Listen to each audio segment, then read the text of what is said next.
Joined by Curtis Freeze. Curtis is Prospect Asset Management Chairman. Now, another new Prime Minister coming in Japan here. It looks like it's going to be Naoto. Can we expect any real change here? Well, I'm afraid not much. It's the same elections it's the same politicians electing yet another representative. I think the point of all this is that the politicians report to each other rather than to the public. Now, the thing is, Naoto is seen as a bit of a maverick. You know, do you think he will carry that through, or do you think that he was a maverick and he's been beaten down by the system there? Well, I think he is a slave to the system. There's a high possibility they need to form a coalition in order to govern. Of course, the more people they need to bring in, the less radical they can be. So you're forced to compromise on every front. Yeah, I mean, the thing here is, well, there are a lot of reforms which have just been stuck. Is there any chance of him getting them going again? Doubtful. I think there have been a lot of promises made. Okinawa was one. The highway tolls was another. And those two have been broken. So now we're down to the last major promise, which is child care and child allowances. Child allowances were just starting to be paid this month.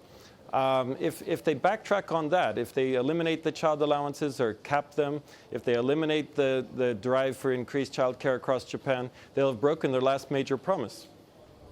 Right, that's the promises. But what about the economy? That's in a bit of a state, isn't it, Curtis? Several headwinds there.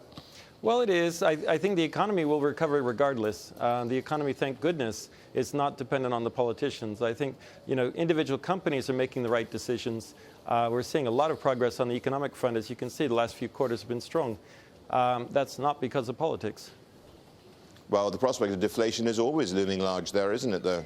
It is, and that's why some of these spending policies, I think, feeding money into the people that need it most and who have a very high propensity to spend. People with children spend a lot of their income, 90% consumption rate. So getting that money spent, it means getting the money into the hands of the right people. That's part of why I focus on child care. Those people spend virtually every dime they have. And then likewise, other, spending-friendly policies. There's a danger that they move forward the rise in the consumption tax, which of course would mute spending yet again. They promised they wouldn't do it in their first term in office. There's a danger they backtrack and raise the consumption tax, which would, again, would be a big negative for consumption and consumer confidence. Curtis, this was also in the background and a backdrop of having probably the biggest foreign reserves in the world.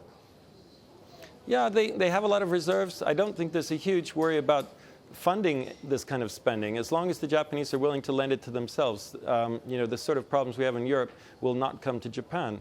So they can afford to continue spending. They do have plenty of reserves, plenty of cushion. Much more important is allowing this recovery to take hold. Okay, what does this mean for the markets, or is it already factored in? I think it's in the price. The last 2 days we've enjoyed the fruits of this change. Where we go from here, of course, is much more difficult. We've had a bounce from the recent lows. Part of that, of course, is down to the yen. The yen is trading at weaker than it has in some time. So I think the yen weakness is the key. The more inflationary the spending is, of course, the weaker the yen will be. And so the government has to cooperate. If there's any kind of restraint, the yen will strengthen again. Of course, the market will come off. Yeah, a lot of people praying that the yen weakens even further, don't you think? Well, they have to be willing to spend in order to weaken the yen. So any signs of restraint, I think the yen will strengthen. So that does come down to politicians being willing to spend. Curtis, thank you so much for joining us. Curtis Freeze there, Prospect Asset Management Chairman, joining us there from Tokyo.